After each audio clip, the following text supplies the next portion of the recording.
So you just got Animal Crossing New Horizons. It's time to rejoice! Or maybe you're about to go get Animal Crossing New Horizons. Or maybe you're waiting to get Animal Crossing New Horizons because your Amazon shipment was delayed, which, by the way, we're doing a giveaway for those of you affected, so check the link in the description if you need a copy. But here are the 10 things you gotta do first. You just got the game. Tom Nook says hello. Your deserted island getaway package has been opened, and you're now ready for the bountiful, beautiful world of Animal Crossing on Switch. But what are the top tips? What should you do first? Well, I've been playing a bunch of the game, and I've got the list just for you. Whether you're a new player or not, this is going to help you set up the best island and get started in the best way possible. What's going on, everybody? It's Zach from SwitchForce. Make sure to hit that like button if you're excited for Animal Crossing New Horizons. Let me know in the comments down below what you're going to name your island.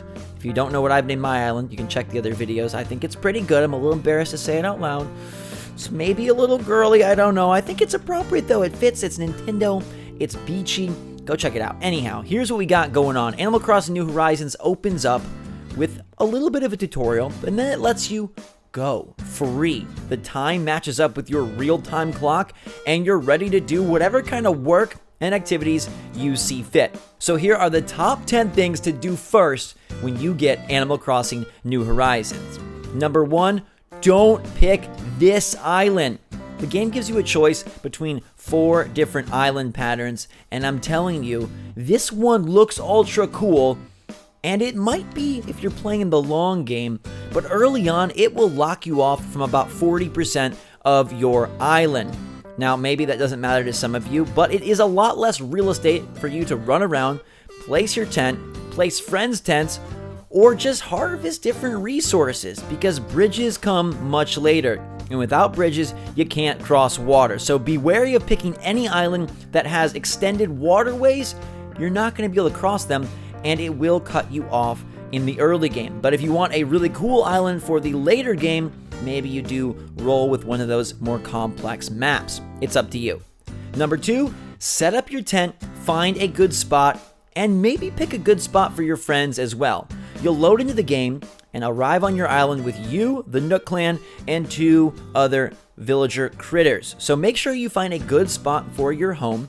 You won't be going there every second, but you will travel there frequently to place furniture, catch some R&R, maybe play your Switch, which, by the way, Nintendo dropped in as a freebie present for every player that updates the latest version of the game. I thought that was pretty darn neat. You can turn on the Switch, hear the click, see the screen. It's wonderful. But make sure you put your tent somewhere nice. I put mine right by the beachfront, so I have access to the beach and fishing. I've got good grass by me, so I can go grab some trees. And I made sure to locate my friends nearby, but not too near. Now, you can let your friends decide where they want to go for themselves, and by friends I mean the 2 other villager critters, but I like placing them specifically, so I know that my dude is over here, and my dudette is over there, and I can visit when I want, but I've got my space. Number 3 is to shake everything and shake it often. Now, you may know this already, and it might seem obvious, but please remember to shake the heck out of those trees. This is where you'll get the basic resources required for the most important early recipes. This game now incorporates a really awesome and robust DIY system where you'll be building tons and tons of gear and goodies, furniture, tools, and much more. But you're gonna need materials early on to make it happen, especially when you're short on bells and miles. So my advice is to shake the heck out of everything.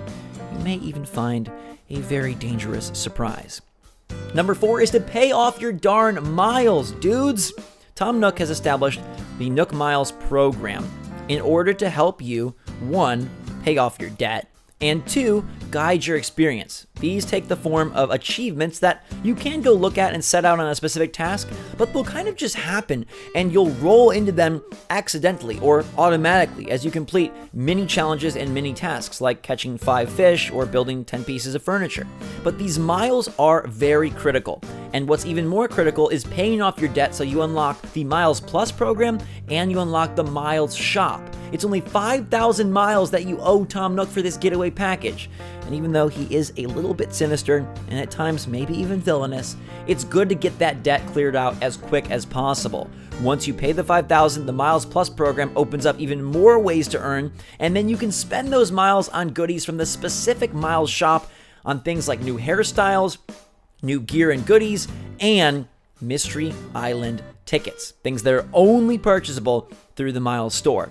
And that brings us to number 5. Take a darn Mystery Island tour as soon as you can, my friends. It costs 2,000 Nook Miles, but once you get going in Animal Crossing New Horizons, you'll start earning these very ferociously. Especially after you paid off the initial 5,000, you'll feel like you're at zero, but with Nook Miles Plus unlocked, you're going to start cashing in tons of these. So 2,000 miles is totally worth it. You go to the Dodo Airlines, talk to Orville and Wilbur, and they will hook you up with a Mystery Island tour where you'll visit an island once, never again. They say they're burning the flight plan so you can't go back, but while you're there, you'll be able to grab goodies that are exclusive maybe to that island, including and most importantly, a potential new resident friend. I found a wonderful lady squirrel on my first Mystery Island tour, and Sylvana was such a joy to welcome back to my island. In fact, she teared up when I told her she could come live near me. It's a great way to add another villager to your island and abode, and it's a fun way to see a different scenery and maybe grab some other bugs or fish, plants, fruits, etc. that you don't have back home. Those Mystery Island tours are something I'm looking forward to for big surprises as the game progresses. We've reached number 6, and that is don't spend too much time, money, or effort on your tent. Now, you can if you want to. If you're a hardcore interior design fanatic, go for it. But in Animal Crossing New Horizons, a house is much closer than you think. It's reasonably achievable to acquire that house within 2 hours of play. You'll have to wait a night for the house to be delivered, but as soon as you pay off your 5,000 miles, Nook is ready to add more debt to your account. And he says for about 90,000 bells or so, you can have a home. Now, you can opt to keep your tent, but who wants a tent when you can have a proper house on your island? So rather than spending tons of time organizing the furniture, the cot, the radio, the Nintendo Switch in your tent, I recommend saving the time for your eventual house. That happened and occurred a lot quicker than I expected. Number 7 is to build an axe ASAP. It's going to lead you to bountiful DIY projects. As I mentioned, shaking the trees is a great way to get the early important resources, but an axe will allow you to chop for wood and also chop rocks for stone and clay and nuggets. These things will help you build some of the more complex early recipes, and they're very important and critical to your enjoyment and early success. Axes will break often, so make sure you're ready to craft multiple, and your fishing rods and nets, those can break too. So be prepared to rebuild many of them. But remember, even breaking tools will help you earn miles, so it's a wonderful loop to take part in. Number 8 is to fish in the ocean. There are rare critters there, like squids and sea butterflies. The riverways within your island will house things like carp and bass, but I found that by fishing in the ocean, even if that seems a little counterintuitive, you're going to find more googly-oogly creatures, like a beautiful squid. And the puns for the fish are phenomenal. I love the puns. Heck, I want to make a guide on all the puns because they're so darn clever. Anyhow, the fishing is really important. It'll help you with Nook Miles, and it will help you work your way towards the museum, which we talk about in number 9, which is to catch bugs like crazy. You may get stung, but these butterflies and beetles and more will help contribute towards your progress to a museum. Now, once you cash in 5 creatures with Tom Nook, he will say, hey, my buddy Blathers is ready to come build his museum, and he'll let you pick where the museum gets set up. And that not only brings a wonderful building to your island, but also another guest in the form of Blathers, and will help you as you work to complete your Critterpedia.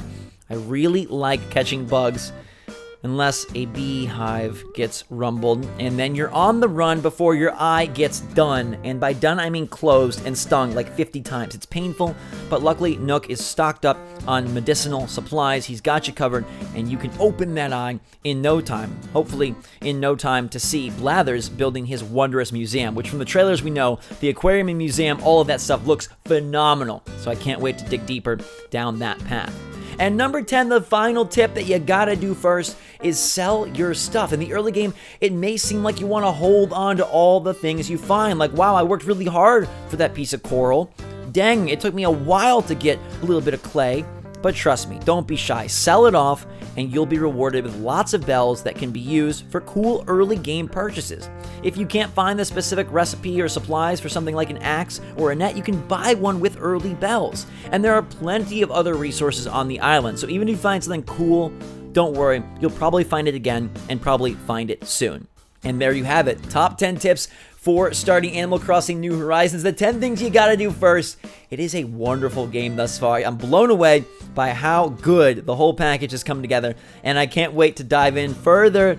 Although the real clock is kind of slowing me down, I'm not gonna lie. I wish that I could skip things forward, but it seems like we gotta wait. So in the meantime, let me know what you're naming your town or what you plan to name your town in the comments down below. Hit that like button if you're excited to play the game and excited that Animal Crossing New Horizons is here. Make sure to check out my other videos, including the one where we're giving away some copies of the game in case yours was delayed or you're not able to get it. As always, everybody, stay safe, wash your hands, make sure you're being good to yourself and others out there. Have a fantastic day. SwitchForce out.